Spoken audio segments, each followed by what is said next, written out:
what successes have occurred, what's currently being worked on, and what are some of the things that we can come up with for the future.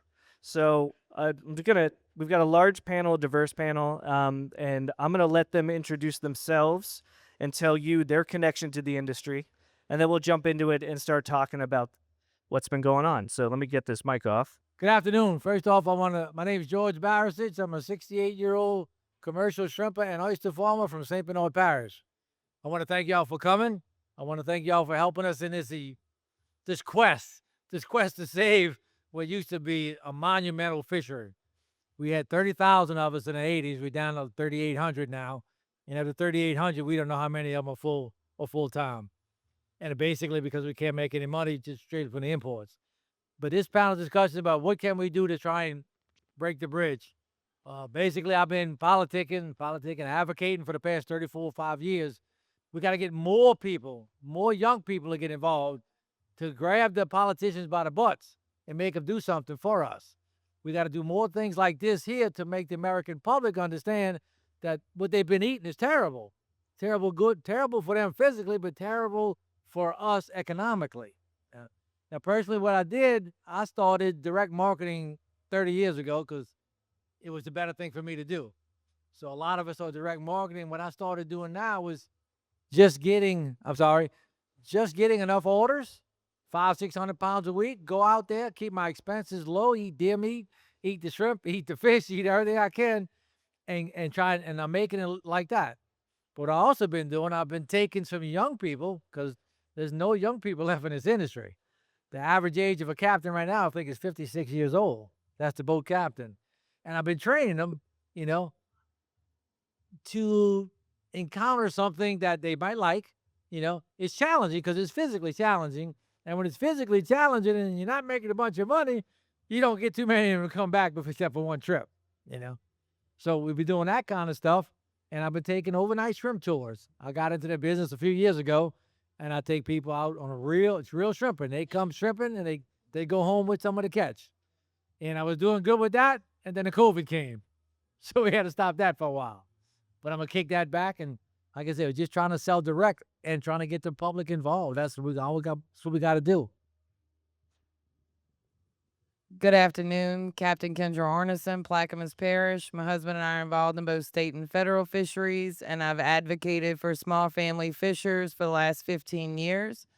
I sit on Plaquemines Parish Coastal Zone Management Advisory Committee, 5th year, 2nd administration, and I'm the vice president of the newly formed Women's Southern Fisheries Alliance.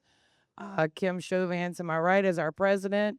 We started working together last year to move some legislation into a positive direction to help the fisheries. And I'm honored that she made it here today because she is an incredible family fisher advocate. And I would dare to say, no person on this earth that is more knowledgeable or motivated to assist the fisheries the way that Kim is. Her heart and soul's in this, and I just can't wait to hear what she brings to the table today. But I do want to thank everybody for coming out and spending your valuable time with us. That's the most valuable thing that we have. Moving into positive directions is legislation that we're working on, trying to get more fishermen to do some direct marketing, and looking at some potential infrastructure to bring into play to support the industry. Thank you. Hi, I'm Kim Chauvin, president of Women's Southern Fisheries Alliance. I have been advocating for the fishing industry for quite some time, quite a few decades, starting from TEDS, moving on to a lot of the other stuff, which was the importing of all the shrimp that were coming in, which led us to do different things in our industry. We have been in this industry for 38 years, started out commercial fishing. My husband was, him and his dad had built boats together, which we can no longer do due to regulations. But I have gone up with Southern Shrimp Alliance, with different groups to Washington, D.C. and things of that nature, and trying to get legislation enacted. I've been with the state this past year. I swear I think I lived in Baton Rouge more than I lived home this past year because we worked on many different legislative acts getting into law this coming January. So that's pretty much what I do, and I use my voice on our Terrebonne Parish Council now since I have been elected councilwoman of Chauvin. It's a big fishing community, Chauvin, Cocodrie, and in Homa. So we use that to push forward some of our fisheries agendas also. Thank you. My name is Dave Williams. I am a commercial fishery scientist, which means nothing in this industry. I am overeducated and underappreciated. My main specialty right now is the development of the rapid test, but I am very heavily involved in food technology. And the most important thing we need to do with our products is through capital infrastructure investment, change the way we process product. The inshore fisheries, I think the future is in a cooked and peeled shrimp for distribution fresh throughout the country because it separates our product from imported product. And one thing that we have that nobody else has in the world is big ass deep water shrimp.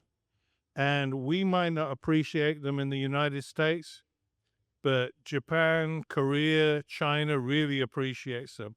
And if we can get the infrastructure in place to stop brine freezing shrimp and start handling them correctly, we will get huge amounts of money for our offshore product. So my solution is very, very simple. Separate yourself from the imported market and sell your product for what it's worth. It's pretty simple. Difficult to do, but pretty simple. Next.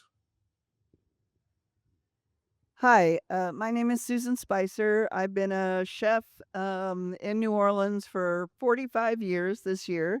My I had Bayona Restaurant since 1990, where I'm a partner, and Rosedale since 2016. And I can't think of any other reason. New Orleans and a lot of Louisiana is supported by tourism, and the tourists are coming to eat Gulf seafood. They're coming to eat Louisiana seafood. They're not coming to eat chicken. They're not coming to eat, steak. They're coming to eat shrimp.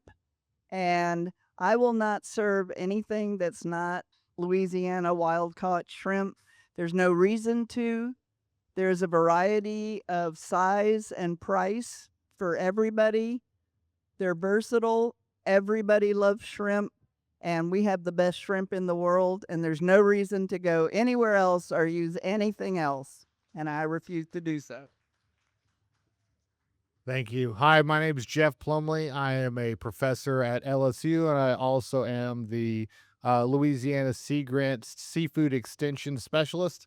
I have a lot less experience than everybody else here on the panel, but I spend a lot of my day thinking about how we can support our local fisheries, and I'm excited to answer some questions and think more about how we can support shrimpers. My name is Lance Nacio. I'm owner of Anna Marie Seafood.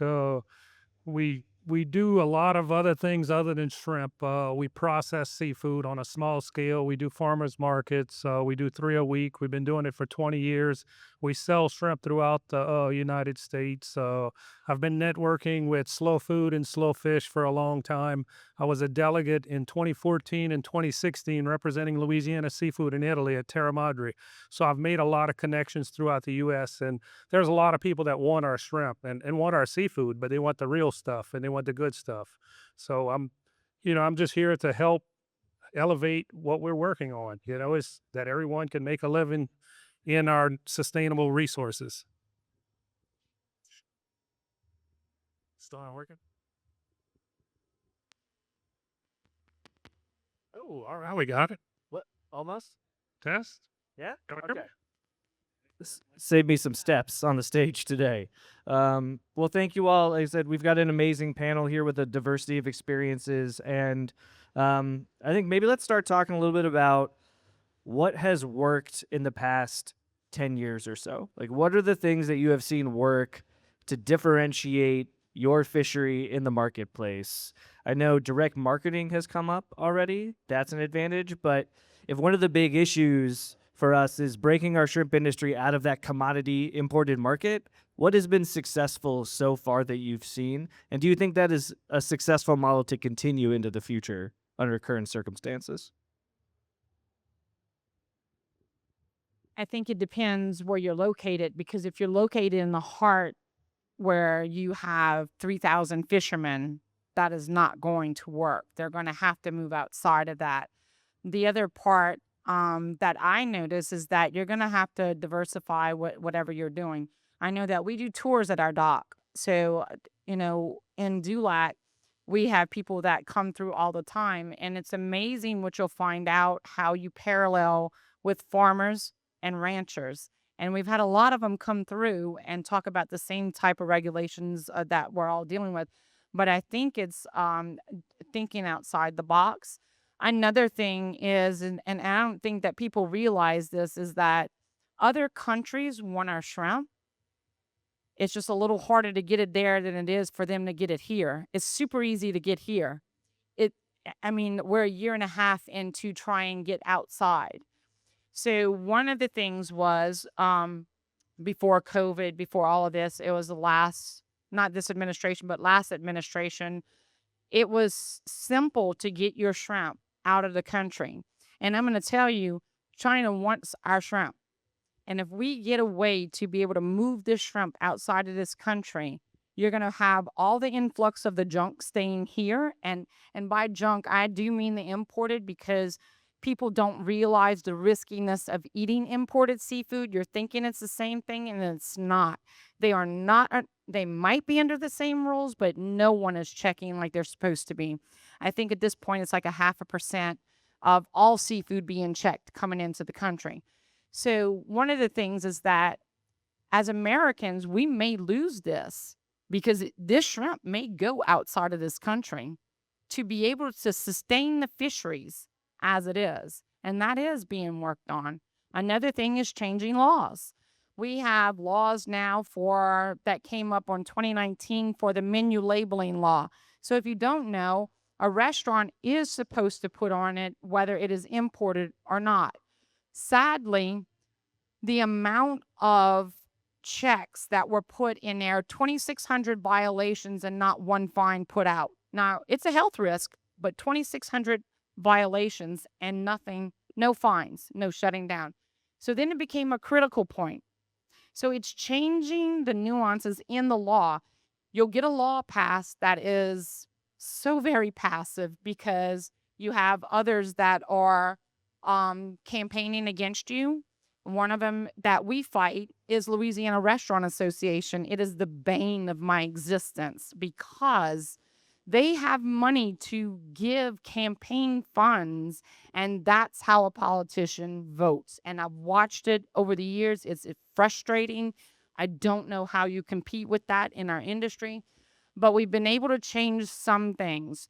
We have a cultural law that came into play. I am so sick of people were taking our culture and selling it with imported seafood, and it's done all the time. And so one of the laws that is in place now by Senator Connick was to stop this. And so there's going to be more testing. LDH just got more funds, and there's a new law on the books for the testing of distributors. That's the Cisco's, the PFGs, the Benny E. Keats, those types of things. Not everybody's buy straight from a fisherman. Not everybody buys straight from a dock. Some of them do buy from distributors. So those are things that are going to cohesively just move together. And it may be that we need to get our shrimp out of the country, and not all of it, but some of it, because you can't put all your eggs in one basket. But that's some of the stuff that we've been working on and seeing. You have something to say? Wait. Oh, wait, okay. Still no. It's still not. It sort of is and sort of isn't. Could I have that one? Yeah. Thank you. I'll hold this one.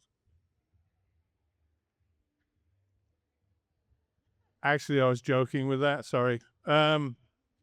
What what Kim is saying is very precise and exact, okay? One of the things, I've been in private consultancy for a long period of time in the seafood industry, and I've worked with fish farms. I've worked with lots of different people who harvest seafood. And the most important thing to allow you to survive in the industry is every time you sell 1 pound of your product, that's the only time you get to sell it. So you absolutely have to maximize the amount of money you're getting for it. And if you are able to sell big shrimp overseas, if you're not doing that, you're not getting the revenue to allow yourself to reinvest. So I'm fully in favor of what Kim is talking about. There's also novel ideas, but in reality, every time a pound of shrimp gets sold, if we're going to survive, we have to absolutely maximize the money that we get for it. And if we don't do that, then we will be a dead industry, and there's nothing we can do about it. That was quite depressing. So now I will tell a joke. Oh, what? Let me bring it back a little bit to something that Kim was talking about. So for everyone's context, there was a menu labeling law passed for crawfish and shrimp. It lacked any real teeth to enforce it or have any fines, but that has changed and is coming to change. So could you talk a little bit more about how there's actual damages coming with the laws you're talking about? Right. So the change came before this past legislative session, and that became that it is now a critical point. So a critical point with LDH, Louisiana Department of Health, has to do, I think it's the top 5. The top 5. So we're now in the top 5 of having consumers understand that you now have a choice between imports and domestic and how important it is. That restaurant, if they do not change up or fix their menu or change to domestic or do whatever they may do to fix the issue, they can be shut down. And there is a I think it's $500 the first go round. On that part of it. I think it's $500. And then it can be quite expensive on that part. The other part of it came to be that, so before this one, I talked about the $2,600. Now, I just sent a email to Senator Facey in my area, asking him to go to LDH and to get that same information. I want to know how many restaurants were checked by Parish, how many have been issued a fine, how many have been issued a violation. I want to know if they were shut down. I want to know if, I want to know all of this information, because disseminating from that helps us to understand what LDH has actually done from 2019 to now. So in 2020, in January, I think at the beginning of it, Mike Strain comes in also, which is our commissioner of the Department of Ag and Forestry. He will be doing some testing, and that will be at the distributor level, because I do realize that even at a distributor level, you as a restaurant will have to know what you're getting. And so some of that is deceptive practices, maybe even from the processor or to the distributor. So I sat on 2 different task forces this past year, which was crazy, but you know how the government is. We're going to duplicate the process here. So I sat as a rep on the representative Tim Kerner's side of it on a safety task force, a seafood safety task force. And then I sat also at the Senate side on an imported seafood safety task force. And in that, we produced what was going to be the legislative actions that we wanted to see. Now, I sat with the retailers, LRA, and the distributors. And I'm going to tell you, through 9 months of this, they said nada, not one thing, until we got there and we had all of the legislation filled out, how we wanted it to go. And they started campaigning against every single thing. It was like mind blown on this. And we worked for 9 months. Why didn't you say so we could work to compromise and work for a solution? That's the kind of stuff that you're up against when you get to the legislation part of it. And it's frustrating because you've spent a lot of time there trying to figure out what works. Successfully, we were able to get more teeth into the menu labeling, and we got it in on the packaging. The Boudreaux's crawfish thing. You think you're getting our crawfish, and that is not it. If you check back, it's a little bitty thing, and it says from China. So these deceptive practices we're calling to attention to, and they're going to have to do some changing on that level also. But as far as the restaurant thing, that's what happened with that. We've got more teeth into it right now, which is going to produce more fines and such. I was just curious about where the inspectors for the restaurants are coming from. LD, okay. And is that actively, or supposed to be actively happening? I've never seen one. Just curious. So that's the Department of Health. That's your sanitation workers per parish that are going around to check every restaurant, supposedly checking every restaurant. The way to keep it in check is to have a senator call for all of the information back, saying, I want to know how many were checked per parish. I want to know, how many were in compliance, how many were out of compliance, how many had to be shut down, how many, were delivered fines. This is the issue. We have a number of restaurants that are doing the right thing. And it galls me to think that the other restaurants are getting one over on them and letting you think that you're eating domestic product while someone else is trying to do the right thing by our culture, by what they believe. And so that's one of the other things that we've come against. And we've made that known in legislation. You're being unfair to the restaurants that are supporting a local industry. And Chef, I'd love to get your take on that. Like, the restaurant industry is hard work, and you are in a competitive area down to the French Quarter, right? Like, from your perspective, I mean, from an even playing field for you, right? I mean, how does this law make you feel to know it's there, and how does it feel to compete with people who are basically deceiving tourists who come to town?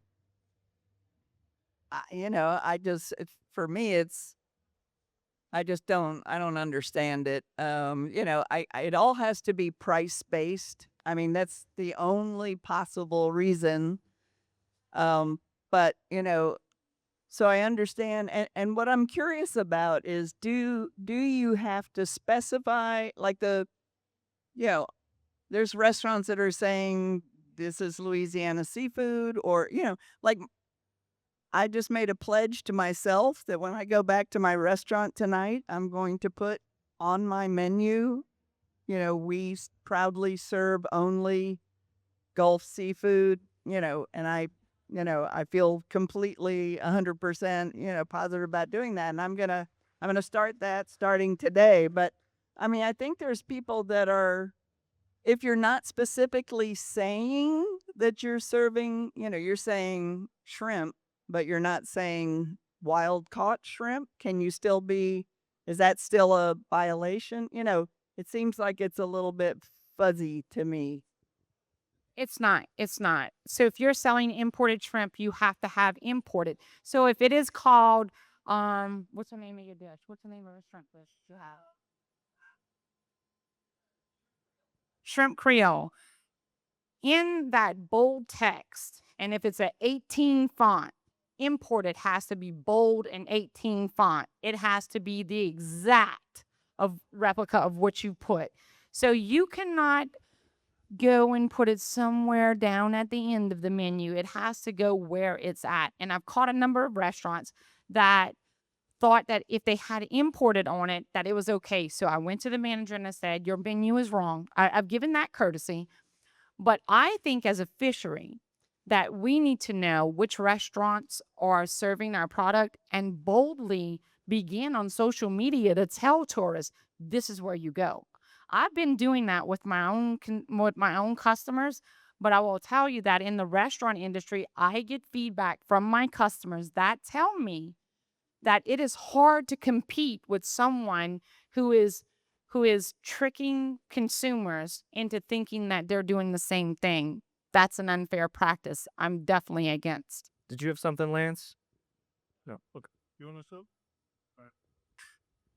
So I was working with Jeremy Zerlot recently, and that's one of the things that they're talking about doing is the restaurants that are doing it right, giving them a social media push and putting a database together that the folks that are doing it right and serving domestic shrimp.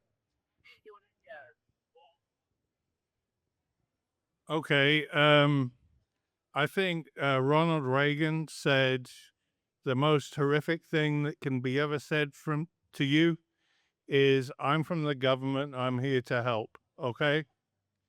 I have some interesting sort of thoughts, and that is that we have labeling saying that you have to put imported shrimp when you're serving imported shrimp.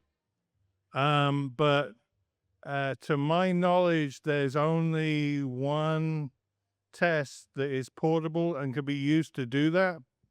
And do you know how many people from the health department have contacted us about the use of the test? It's what she said, but I would say FU something K all, okay? So we're listening to the government, we're listening to beautiful things, but it's going to be a situation where they're not going to enforce it because they don't want to enforce it, because restaurants like this lady's restaurants are few and far between. We want to make it so that rather than the exception, Gulf caught shrimp is the rule. That's all I say. So sorry. So I'd like to add to what David's talking about. I'm on the shrimp task force, and recently we got briefed on the laws that are in place. And the testing that they're doing, it costs $1,200 a sample, and it takes 4 days to get the results. The test that David does costs $22 to administer, and you get the results in 2 hours. So I made a suggestion that we, support his technology, and we just recently approved some funding for him to do some testing in restaurants. Is the health department test for, is it genetics or is it testing for antibiotics and disease and things? Just is it The health department has to do with the antibiotics and such of that part. And that was something that was pushed recently to do that before this even came out on that part of it. So that's a little different. And I will tell you, in the menu labeling law, which really threw me, is that they left out hospitals, nursing homes, and schools. So you can feed imported shrimp to those people. Only one certain sector is going to have to put it out there. So we came back and we tried to change everything at one time, and legislation, the legislators wouldn't allow it. So we went for schools.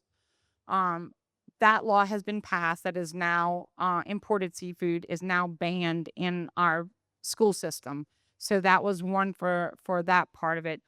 But we also have an issue within schools that they don't serve a ton of seafood because of allergies, which is kind of a cop out in many ways. But it is what it is on that part. It still is banned on that part of it. But it is antibiotics and such. And also they were trying to figure out how to, for the importers not to get that information of what antibiotics that we were going after, because what they do is once they find out what you're testing for, they change the makeup of it a little bit. And so that's been a problem for us on that part of it. Antibiotics are a great thing to test for, but when you talk about authenticity on the menu, you're talking about whether or not it's imported shrimp. It doesn't matter whether it has antibiotics. I'm not saying it's unimportant, but it's somewhat of a red herring. The most important thing is to identify whether or not the restaurant or the retailer is doing the right thing. Antibiotics is a great way of testing. I'm sure it involves lots of really cool lab equipment with people with white coats, but in reality, it's just going down a rabbit hole that we don't need to go down. It's expensive and it's pointless. But what's that? Sorry? Oh, sorry. Yes, sir. Passing it over. So the labeling law is to determine if it's import or domestic. So that's why we need to support David's technology and do as many tests as we can. For $1,200, you can get one test, but you do them at $22 at $1,200, it's going to go a whole lot further. And that's really where we need to put our eggs in that basket. He is sponsored by me, I believe. Anything go on? So we've talked a lot about state level policy, and I think what you're gonna get a vibe for. So there's the policy aspect, right?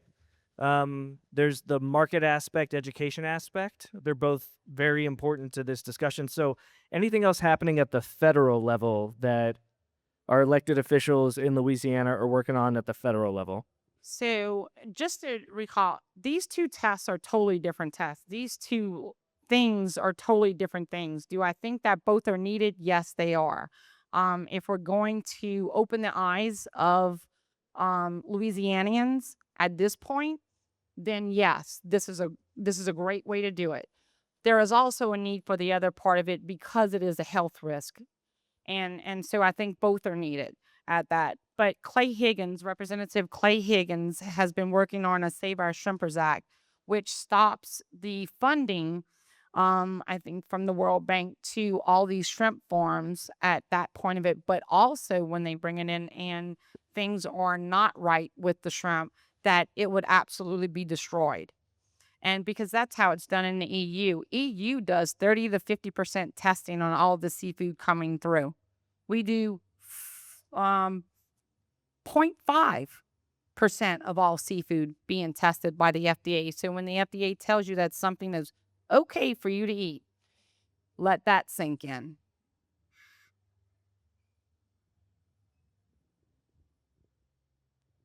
So something that needs to be done on a federal level is that when these contaminants are found, the shipments need to be destroyed, because what happens, it goes back to the shipper, it gets sent into a different port, and there's less than a 1% chance that it's caught and tested. So, what needs to happen is what the EU is doing. Let's destroy this stuff and not feed it to the people.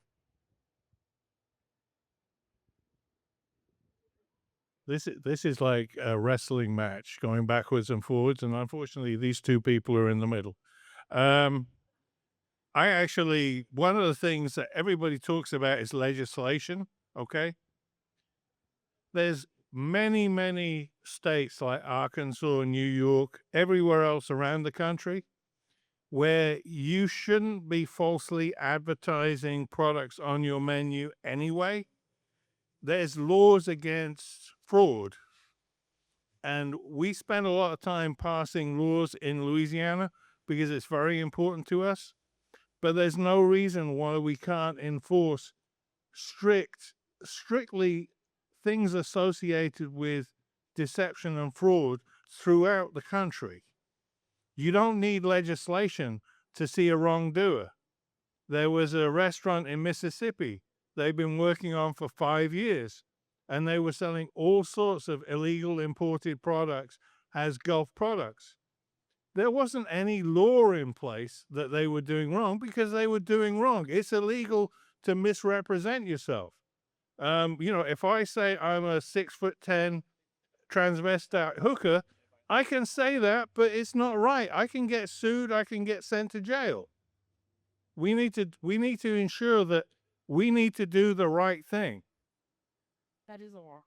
What? There is a law About doing the right thing? No, there's a Lacey Act. That's how that restaurant got caught.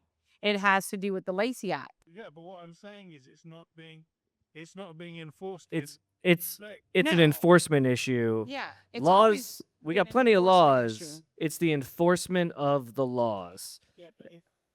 But that's been the bane of our existence, is that they make a law and then they pushed it onto the side and nobody's enforcing it. And so now what I'm asking for is how many tests have been done? How many restaurants have been looked at? What are they doing? What are you doing to distributors? So all this stuff will be things that we can use. It'll be a tool in the toolbox. It is not the tool. There is, through all the years that we've been doing this, is there a silver bullet in this? No. It's a collaborative effort of many things that we've been working on. It's Lance has been working on stuff. Kindra's been working on stuff. George has been working on stuff. I have Miss Julie that's sitting in the audience has been working on stuff. That's how we met, working on these things and trying to get the public to understand the importance of what it is fixing to lose. Because I'm telling you, we are at a critical point with our seafood industry where it may be gone. There is time to save it. And I know probably you've heard before that this, it's an emergency situation.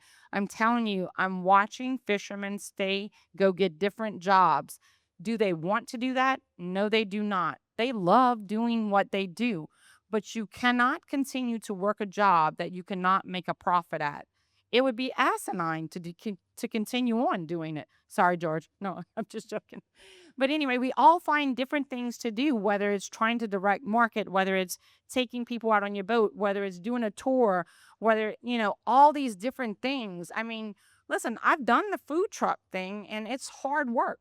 My hat is off to you because I know that having a restaurant is super hard work. But it takes a passion that you keep going with local people. And that's some of the things that our restaurants have done in our area. And then they work with me with is keeping it local. They know the importance of it. It is consumers that are going to have to demand our product and know who to call when it's not right. And that is going to be your sanitation officer in that part of it, because that will get you some results. So I have, instead of a statement, I have more questions. So I've heard that not only are, imports flooding in, but that some of the big companies are buying some of the industry adjacent things like processors and ice houses and things like that are increasing the costs and making it even more difficult for the local shrimpers. Is that something that you're seeing happen? Yeah, what you're saying there happened. It happened last year in Morgan City. Fortune Fish bought the shrimp processor that was supplying the ice to the fishermen, and last year in October they cut them off. So they are making it more difficult for fishermen to have access to what they need to do their job. It was Delcom. The only point I want to make is this group, the one that Kim just told all the names to, this has not been going on for years. This has been going on for decades. Decades we've been fighting, and we've finally made some stuff legislatively, federally, on a statewide, and because of things like this, we may get the push that we need. So we just got to do a little pray and ask for some divine intervention. I will tell you this. The big part that has kind of blown up, and that is when you went in and did the testing at the Louisiana Shrimp and Petroleum Festival. That has been a huge, huge eye-waking thing for most of consumers, because I've had a lot of people that have called me since then to talk about it. So I wrote a letter to the mayor, because of course the mayor said that there's nothing that he can do. So I gave him a few pointers so that he can take that back home and try and do something. But he hasn't responded to any of that yet. So the other part is that I also wrote a letter to Secretary Harrington, which he is above the Louisiana Department of Health, also to the Lieutenant Governor, because you have the Seafood Promotion Board, and also to the Commissioner of the Commissioner of Ag and Forestry. It is imperative that we get to these people and have them understand that someone has called out this festival that purports to only do local and is all about the shrimp industry. That misinformation is detrimental to our industry. And it's really been going on for about 20 years, because I've caught it since each time in about the last 20 years. So I've also wrote a letter to their board asking them to give up that 80-year-old name and let Terrebonne Parish have it, because we're going to do it right. So these things are crucial. His testing put it out there. And I hope that we're able to do way more festivals to show people out in the public that you're not getting what you think you're getting at times, and praise those who are doing the right thing. That's where I want to go with it. I've done the social media thing for probably about 10 to 13 years now in putting people out there that are using our product. And I think that that's important to do. You see, you guys weren't at my last talk, but we just exposed one of the largest shrimp festivals on the Gulf Coast. And we have media that are going to be picking it up. And if you think the smell that came out of Morgan City is going to be bad, we were able to screenshot the websites of the Gulf Shores Shrimp Festival, and we have all the information they're so proud of. They contributed $47 million to their economy, and only 1 in 5 of their vendors were serving Gulf shrimp. And I don't think that $47 million went back to the fishermen. I think it went to people who do not give a flying pug for our industry. And I will repeat over and over again, the only people who care about our industry is us. All these people up here care. All the people here care. We need to send that message out to the public. You know, we've got some wonderful restaurants. This lady's restaurant's fantastic, but it's not a Bubba Gump Shrimp Company. Bubba Gump Shrimp Company needs to be selling domestic shrimp. If Bubba Gump Shrimp Company sells domestic shrimp, guess what? That's going to make a difference. So we need to make a difference, not yesterday. We need to make a difference right this instant.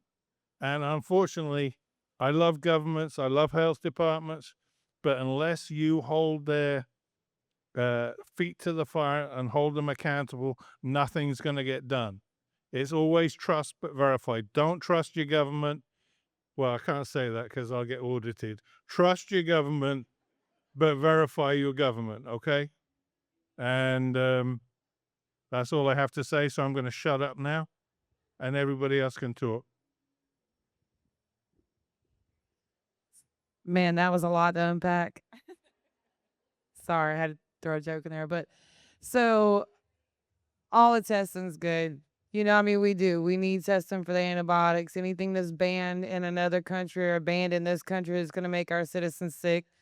I think that we definitely want to partner with our government agencies. That's extremely important, in my opinion. Partner with our fishermen across different state lines, different parish lines, state lines, and go for the gusto with legislation at the state and federal level. And at the same time, in parallel with that, I think that the work that Mr. Williams is doing, exposing the petroleum festival, the way that he was able to, him and his team, it was able to expose that, is phenomenal work.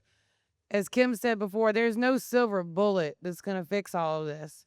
It's going to take a collective, concerted effort. And I think that everyone here and even a lot of you in the room and some of you may not even know what you have to bring to this table and where you may fit in, but there may be somewhere for you to fit in. If it's nowhere else besides going into the grocery store, going into your restaurant and saying, is this domestic seafood? It's not, I don't want it. I'm leaving. I'm going to another store. I'm going to Rouse's. And I'm going to go by Rouse's and find out that they've got some Louisiana product, and I'm going to buy it from Rouse's, or I'm going to reach out to Anna Maria. You know, it's going to take a concerted effort. I got to give Captain Jury in the room a holler from down at Plaquemines Parish. We got another shrimper showed up. And I mean, that just goes to show you, Jeff isn't here to talk, but it's so important to him that he drove almost 2 hours to get here. I drove 90 minutes to get here, to be here to talk to you guys today. It's that important to all of us. That's why we're all here, and I'm so excited that you're here because I know it's important to you. But it's not going to be one thing or one company's solution. It's going to be a collective effort of solution-based ideas that are brought to the table and don't fall on deaf ears. We've got to bring it to the hill, and we got to make it go over the hill and down the hill and to the goalpost. I mean, that's where we're at. And I think we've gotten a lot of great, I know we have. We've gotten a lot of great traction this year at the state and federal level. So I do think that there's not a bunch of round pegs trying to fit in square holes here. I think there's a place for everybody. We just got to figure out what that is. Some of us aren't public speakers, but we may be able to set up an email chain or do the social media post or call your legislators. Look, I'm going to share a story. Uh-oh, I made a mess. I need a towel, please, on aisle 5. Yep. Okay. Thank you. But I was in DC and I was on a tour on the Hill and they were talking about TikTok. And I was in, I think it was one of the Mississippi representative's office. The phones on every desk never stopped ringing. And it was the one guy answers the phone and he's like, "It's a 5th grader from Mississippi." And he said, "Please don't shut down TikTok," and hung up. He didn't know who he was, what organization told him to call, didn't have any other information, but they were calling their legislators. A 5th grader from Mississippi calling their legislators saying, "Save my TikTok." You know what I mean? So there's a way, there's a place for everybody to fit in. And I think there's a place for everything that everyone up here has, whether it's a chef from New Orleans or Mr. Williams with your testing, we got C. Grant at the table, Kim and myself, Mr. George. We've all got something different. None of us have the same thing to bring to this table. But I think if we work together, we could move the ball forward in a big way and in a positive way. But I think it's equally important to be super careful not to step on each other's work and make sure that we look to our neighbor and look to our partners in this and see where we can elevate the work that each one of us is doing for each other. And I think that elevating each other is going to be key in moving this ball forward. Yes. So we started out talking about some things that work for us. And some of the things I've done in my business is I worked with LSU Food Science many, many years ago, and we figured out a cold chain.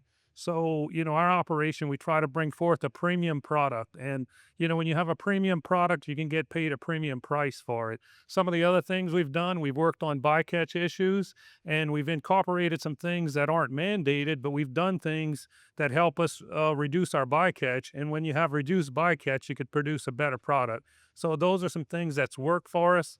Another thing is we do small scale processing. We do an all natural hand peeled and deveined shrimp that does really well for us.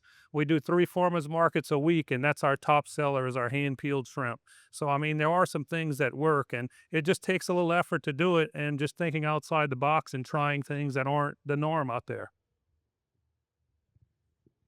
Okay, I just have a question. I mean, I'm just a small restaurant. We have lots of chef-owned restaurants and small restaurants, so we know where to go to buy shrimp. We can go to our Dino or our Ricky or whoever, our shrimp guy.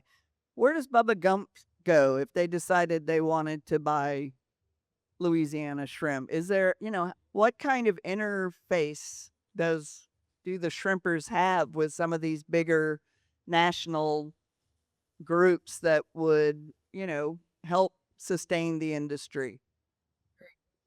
So one of them is you have a seafood promotion board, and they have a listing of all the processors in that area, or even they may have it here, like in Louisiana, but you also have it in different states. So it maybe take a collaborated effort of, like, say, Louisiana working with Texas to supply them, or working with Mississippi too to supply them, because all of it's domestic shrimp. That's a big thing.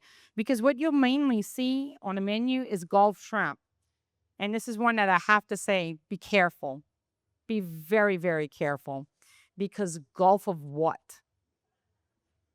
And I've had this because I had it done to me at Saltgrass, because they said, "Oh no, we get it from the Gulf." When we found out where it was a Gulf, all right, but it wasn't ours. And he was like really shocked that that's where it came from. He swore up and down it was our shrimp. So if you see Gulf, you're going to have, me personally, when I go into a restaurant, I'm very nice about it, but I want to see the box. The box tells me everything, because on there, what? Oh, yeah, you can ask to see the box. Just be very nice, because most times the waitress or waiters don't know what it is that they have in most restaurants. Some restaurants, they do.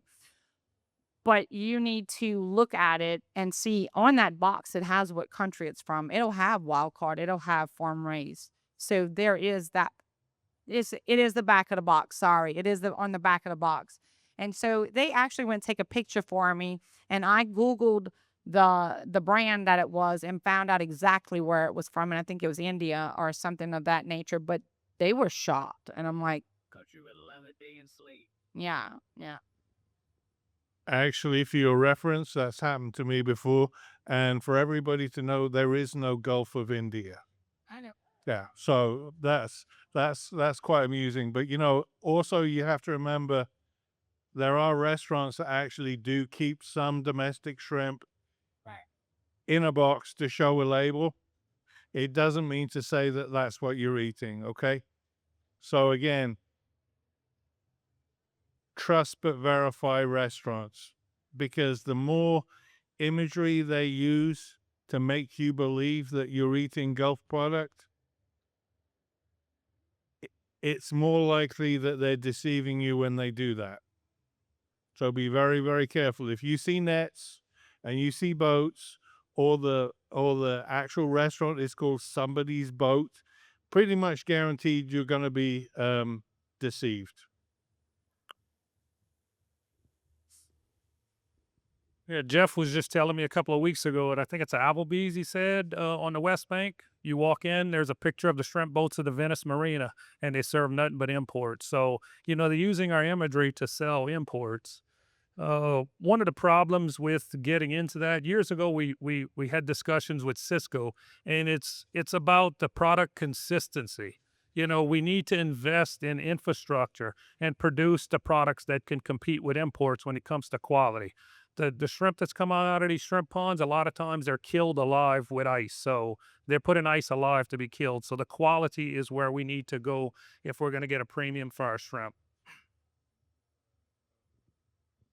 So I think we're hearing a lot about. I think that's a great way to encapsulate tools in the toolbox, right? And to the point, there's many ways that everybody can play a part in this. This festival being one of those ways. I mean, how much of what we need to do and what people listening to you in terms of what can like a consumer do? Obviously, ask for the box, ask questions. If we can get them more information about the right places to go and support those places. But if I go into a grocery store and I go up to a fish counter, like what are like 3 or 4 things that I should do if I'm looking at the shrimp to make sure I feel confident in buying that shrimp? Because we don't all just buy it at restaurants, right? And there's fish markets all over the place. It's like, what are some of the other things people can look for to know and feel confident in the shrimp they're buying? One of them is going to be ask where they buy it from, and then you're going to ask to see the box so that you can read which country it's coming from. That's a big one, and a lot of it is using your phone to Google the brand names, and you'll know exactly where it comes from. That's super easy on that part. But at many of the fish markets, if you're familiar with some of them, you just have to be persistent. A lot of times you'll have employees that will divulge something that they probably weren't supposed to. But it just asking to see the package is definitely one of them. I think what this lady said is very correct. And there's this term in the restaurant business, which is trusted vendor. You need to find somebody you feel comfortable with, who you believe is doing the right thing, and you're less likely to be disappointed. Unfortunately, you still might be disappointed, but you won't realize that you're disappointed. If that makes any sense at all. There's also one thing you can, like, if you're buying from fishermen, you're going to know where you're getting it from most times. And even on the docks, you can go there, and most people are showing you where they got it from because they can show you the boats that they got it from. Not everybody is going to be in that part of it, and that makes it harder. So definitely trusting the vendor is going to be one. But if you can get down to fishermen or docks in the area, a lot of people come down and do that too. Let me just say, west we go.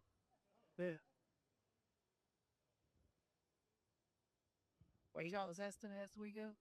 After we got that bill passed, the restaurant bill, The task force, a lot of time would go to walk-ons in Baton Rouge because my wife's job was at Baton Rouge after Hurricane Katrina, so I live in Baton Rouge. So it's a good place. So we asked them right then, first time.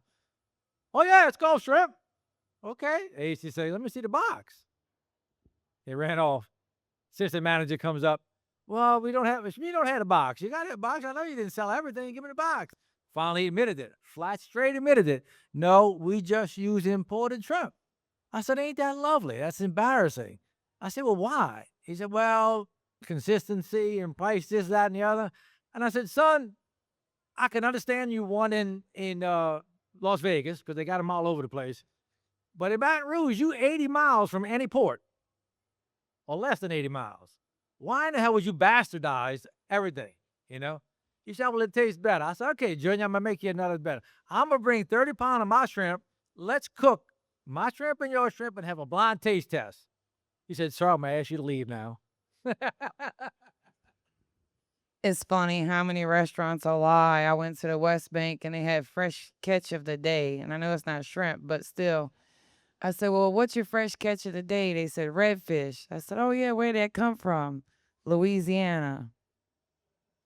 We do not commercially sell redfish in the state of Louisiana. So they ended up admitting it was farmed. And that was also wild caught, that it was farmed out of Texas or somewhere. But, I mean, that's just another example. You know, I heard Lance mention earlier that, Jeff, you walked into, what was it, Albertsons? Applebee's. And there's a picture of one of our boats in Venice.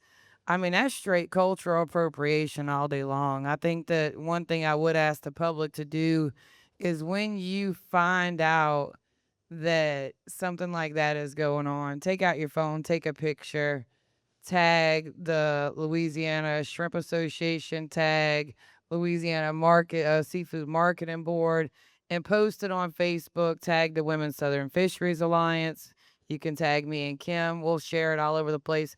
But I do think at some point we need to start calling these people out and embarrassing them on social media, Facebook, Twitter, Snapchat, whatever you got, and really start holding their feet to the fire. But there's a bunch of ways to skin the cat. But I think we're gonna have to come together to do it, you know. So, Lance?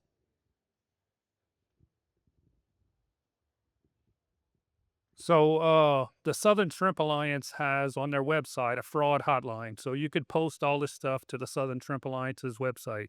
Another thing that we can do is let's replicate what Delcom has been doing for years. We need to replicate that throughout the state where there's fishing communities and give the fishermen a place to sell to the public. And, you know, we can make a big impact if we can replicate what Delcom is doing, because it's been tremendous for the fishermen in Delcom. I mean, that's what keeps that community going, is the access to sell. And that was started as a Sea Grant initiative, or is that through the port?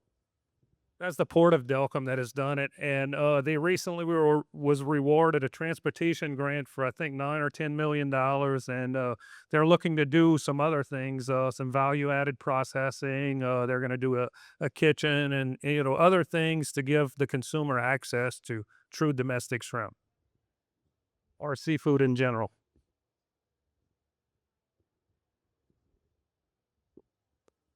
Okay, well, I'll take this lull to plug another tool in the toolbox that I worked on. So one of the things we haven't talked about, Lance kind of mentioned it, was sustainability.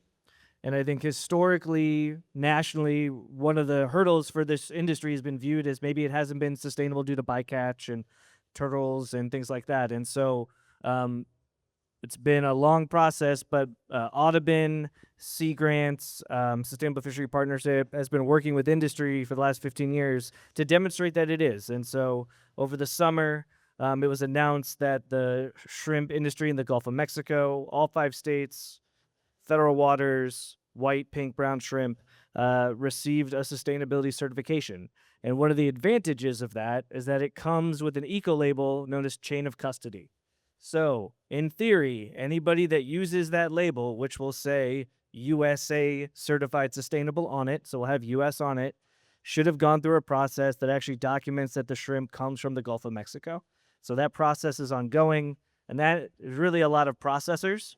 So large processors using it that send it to other markets outside of here, but That is one tool in the toolbox that the industry has worked very hard on and achieved that recognition over the summer. So our hope is that you will start to see a USA certified sustainable shrimp product, stamp of approval, out in the market probably next year. So, John, is that sustainability certification for all shrimp caught with skimmers also? Yep.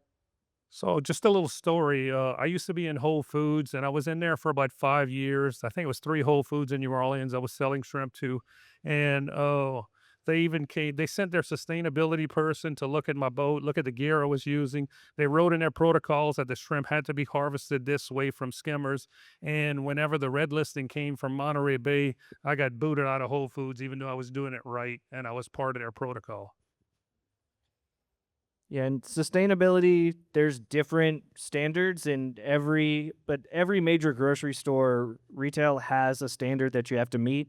Our hope is that that certification that we got for the industry, again, yeah, state federal waters, gear, skimmer, and otters, all included in it, should satisfy most of those demands. And that's one thing that was a big deal for the industry. So we're hopeful that takes that pressure off the table for the industry. So my question would be like, and we're looking to export out of here. Is that going to be the same sustainability eco part of it that we're going to need to use to get into the EU because we're looking at many different countries? I'm thinking, are they going to accept that one? It's so it the RFM is GSSI, so Global Sustainable Seafood Initiative, which is the benchmark for certifications. So it's past that, and actually the RFM program just announced that it's going to move from North America to international, which would actually give it more weight. So I think the fact that they did that, there's more doors opening for that. So I can't say for certain, but we can put you in touch with the RFM program leads. Okay. Thank you. Okay, I have been here for quite a while, and I would like a beer.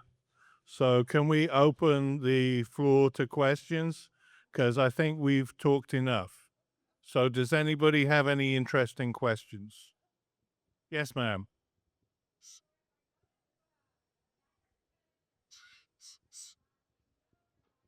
Yeah,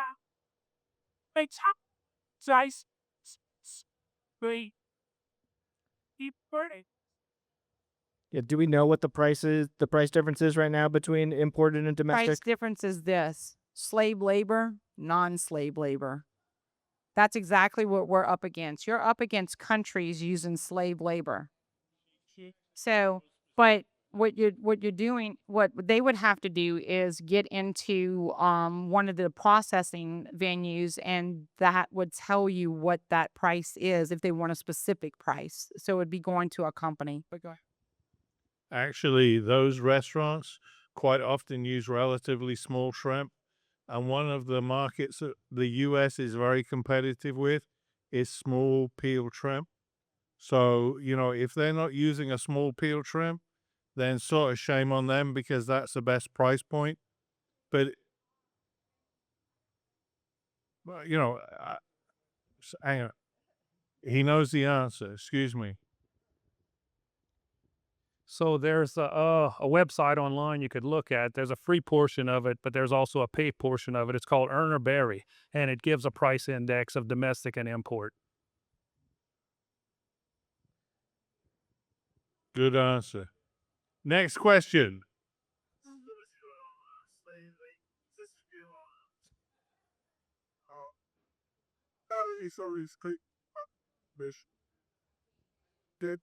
Can you speak up a little bit? Oh, okay.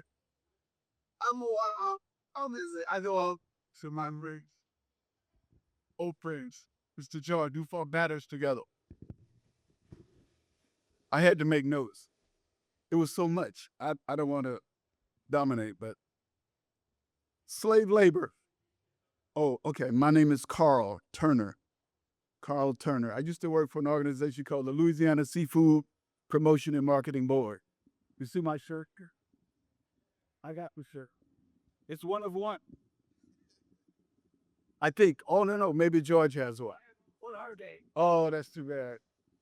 Well, I'll just talk while he says this won't take long. I think there are a lot of factors affecting the Louisiana shrimp industry. And I understand those factors. Oh, can you just hold? That we're gonna make it do it like this. Well, anyway, I'm just saying there are a lot of factors. Certainly, import competition is, price is, quality are the factors that matter. When you have plants that are modernized, they can produce more efficiently. They're not all bad because they can produce more efficiently, but our government hasn't necessarily invested in the modernization of our plants. When you go to a Louisiana seafood market, a plant versus one I visited maybe 3 weeks ago in Vietnam, it's a big difference. But it doesn't mean that one is better than the other, and it doesn't mean that all imported shrimp is bad, in my opinion, because Americans consume 1.7 to 2 billion pounds of shrimp every year. That's a lot. How much does Louisiana produce? I'm sure you could tell.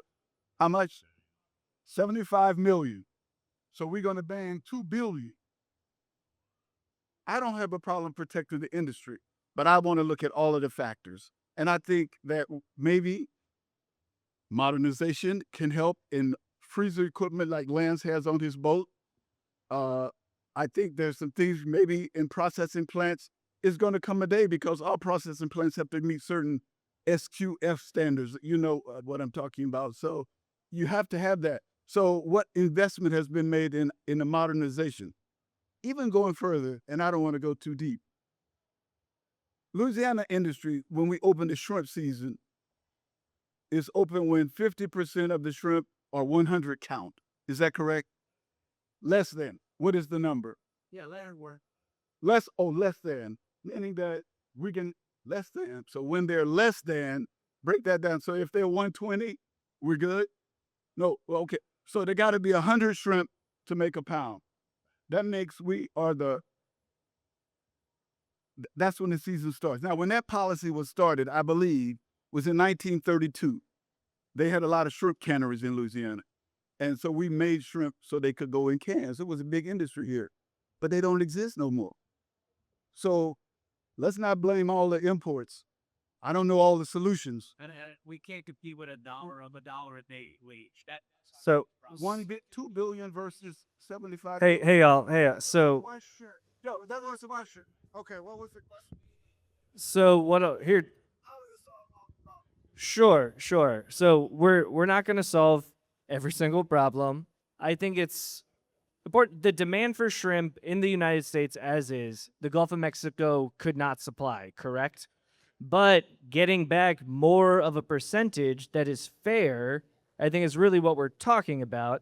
I think the other part of this that I know has been discussed at the Shrimp Task Force and other places, and I had an interesting conversation before this panel, was about marketing our shrimp, and two was size. Should we be changing really what we target in terms of size for premium product? And two, are we marketing our shrimp the right way? Correct me if I'm wrong, but catfish has a law that you can only call it catfish if it's U.S. domestic. Is that true? I thought I've heard that before. But is there another way to market shrimp or put a law in that prevents imported shrimp from being called shrimp? I would like to answer that. I do appreciate you walking into the bear cage. No. I appreciate you coming and stipulating that point of view at a panel associated with trying to improve sales of Louisiana shrimp. Okay. I have never said there's anything wrong with imported shrimp. 93% of what is sold in the United States is imported shrimp. Now, your very specific statement is basically saying that it's sort of unfair that we're trying to protect 7% of the market. And if you're, no, that's basically what you said. And if that's what you're saying, then I really do understand what you're trying to say, because what you want is what you're getting. You want to have your cake and eat it too. I'm very, very sorry, but I am not a political person. I don't have to agree with you. I have to totally disagree with you. If restaurants are selling imported shrimp as Gulf shrimp, then that's all we're trying to do. We're trying to make the playing field straight. And if you feel that what you need is to come in here and desecrate this conversation with your statements, I'm sorry, I can't take that. And by the way, that was inappropriate. I'll go away. I know you did. Well, yeah. Lance had guys. Lance had a response. So to answer some of your questions, I've been on the shrimp task force for about 25 years, 20 years. And one of the things, well, there's a few things that we could do for better management. And one of the things that should happen is that come October 15th, that 100 count law goes out the window. So we should be protecting that shrimp year round. In the 60s or 70s, the law was changed from a 68 count law to a 100 count law. And you have other countries that they don't open their season until it's a 21, 25. And I'm not saying that's what we have to do because we grow a lot of small shrimp.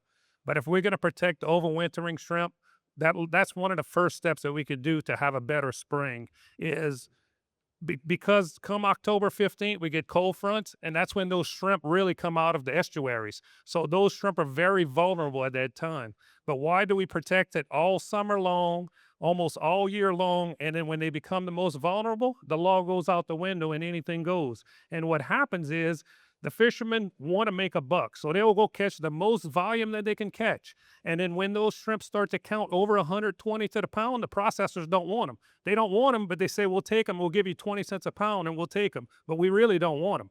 So I think management is a key that we can do to make a better fisheries in the future.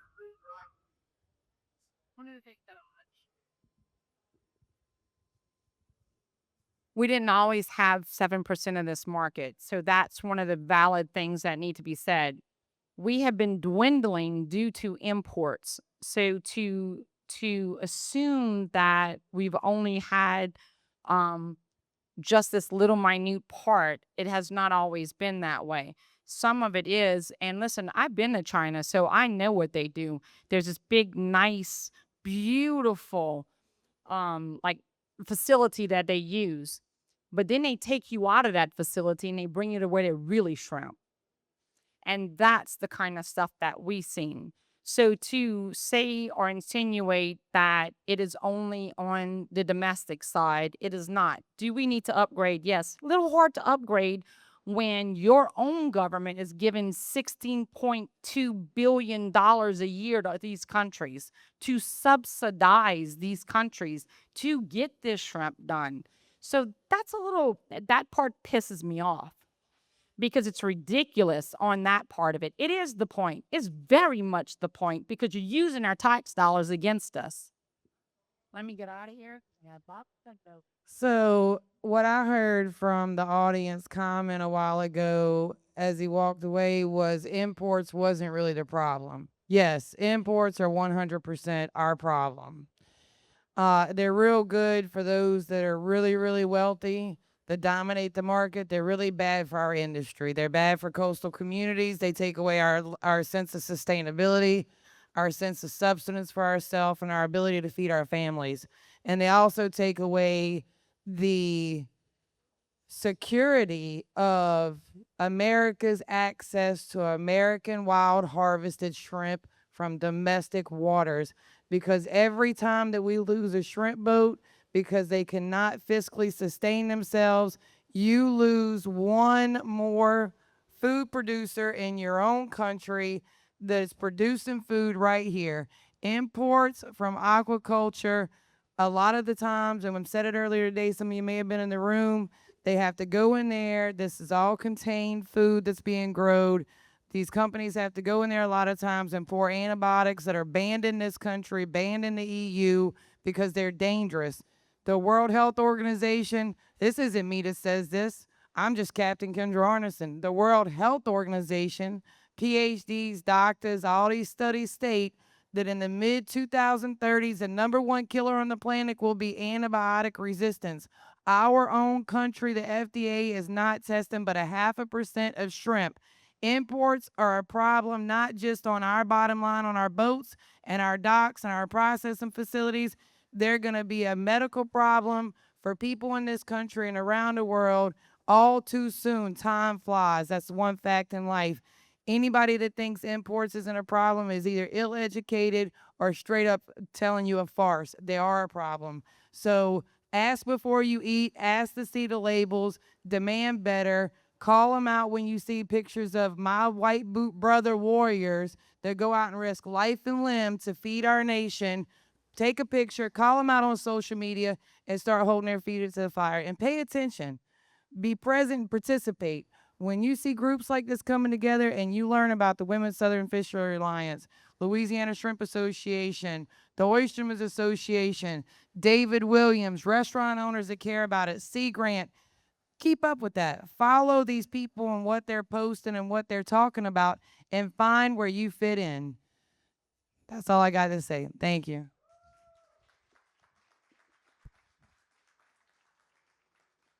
That feels like a very good way to wrap things up. I do want to say we had Jeff from Sea Grant up here and didn't quite get a word in during the Royal Rumble. You have anything Sea Grant plays a huge role in supporting the Louisiana seafood industry. Is there anything that you would like to touch on specifically that you guys are working on in this field? Thanks, John. Thanks, John. Yeah, so we've got initiatives that we're currently participating in. We are actively trying to get Gulf caught seafood, Louisiana caught seafood into our elementary schools and high schools. We're working on partnering with the federal government is a bad word, but as a part of our seafood, a national seafood initiative.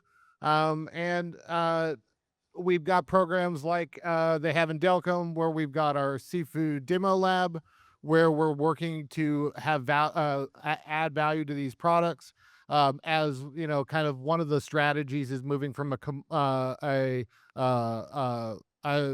commodity to more of a niche market, and working on marketing strategies that we can market our product more as Louisiana Gulf Coast products. So we've got a lot of initiatives like that. We're interested in working with more shrimpers and fishermen, and we're always taking, if there are things like this, panels like this where we come up with new ideas, that's where Sea Grant kind of fits in, is broadcasting those ideas to a greater public. So Thank you.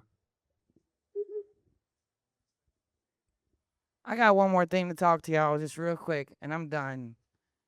For decades, there has been roundtables, policymakers, management, seafood groups with no fishermen at the table. Not a fisherman at the table. People in nice pressed slacks and shirts that have written our narrative, told our story without ever hearing it. Talked about what's good for our industry and our families without ever visiting our homes or our boats. And I think that we saw that this afternoon. So as we move forward, please, for all the love of God itself, if a fisherman is not at the table, don't listen to it. Please. Listen to those of us that represent ourselves and our communities that risk our life and limb to harvest your protein. If we're not at the table, don't take a seat. Thank y'all. All right, y'all. I want to thank our panelists. They're amazing. Let's give them a round of applause for getting up here. And I'm going to pass it back over to Dana to talk a little bit more about what's happening next. Yeah, so today, this is the final panel. So thank you all for participating in and listening to the conversations of our first Shrimp Aid, not the last. This is actually, Shrimp Aid is part of the Shrimp Fest, as you can see, but Shrimp Aid is our ongoing, hopefully, vehicle so that this message can live beyond today. Not only here, but regionally, nationally, because this message has to make it beyond these walls in order to have an effect. So we don't know exactly how that happens. We have some ideas, but we have some materials over here we'd really appreciate if you could take some photos of. There are things to scan, QR codes and so forth. Help us disseminate what has happened here today. You're going to be seeing a lot of social media posts. You're going to be hearing a lot of follow-ups to conversations that began here. Again, we need your help in order to spread the word and get it beyond these walls. Having said that, there are two people that none of this would have happened without, and I'm going to choke up here. Emma Reed and Margaret Cosby. Margaret is out right now filming the main stage. We're all wearing several hats, but seriously, if you can thank them, I thank you. So thanks for coming out. We appreciate you and hope to see you next year.